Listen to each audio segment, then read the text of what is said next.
தமிழ்நாட்டுடைய பட்ஜெட் குறிப்புகள்லாம் நீங்கள் பார்த்தீங்கன்னா ஆண்டுதோறும், அது திமுக ஆட்சியில் அதிமுக ஆட்சியில் ஆண்டுதோறும் நீங்கள் பார்த்தீங்கன்னா இந்த கூவத்தை சீரமைக்கிறதுக்கு தூர்வாடுறதுக்குன்னு ஆண்டுதோறும் கொடி விட ஒதுக்கிட்டு இருப்பாங்க.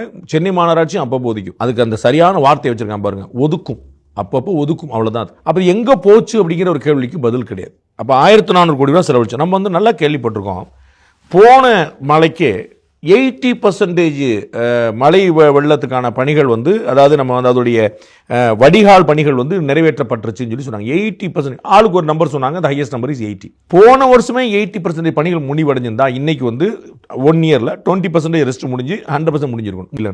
அப்போ போன வருஷம் சொன்னது பொய்யா அப்படிங்கிறது. அப்போ ஒரு வருஷமா என்ன பண்ணிட்டு இருந்தாங்கிற அடுத்த கேள்வி. டிசம்பர்ல மழை வருங்கிறது இன்னைக்கு வெடிச்ச மழையா?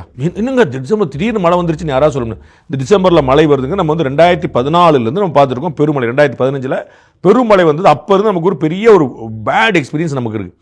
அப்போ 2015 நம்ம பேசியிருக்க 2025 வரைக்கும் அப்போ என்ன சார், ஆண்டுக்கு ஒரு முறை பெருவெள்ளம் இந்த பக்கம் சென்னையில் வருது. அது எப்போ வருதுன்னு எல்லாருக்கும் தெரியும். இதற்கு பேட் எக்ஸ்பீரியன்ஸ் 4-5 எக்ஸ்பீரியன்ஸ் இருக்கு. இன்னமும் இவர்கள் விழித்துக் கொள்ளவில்லை என்று சொன்னால் அந்த கோடிகள் எங்கேங்கிற கேள்வி.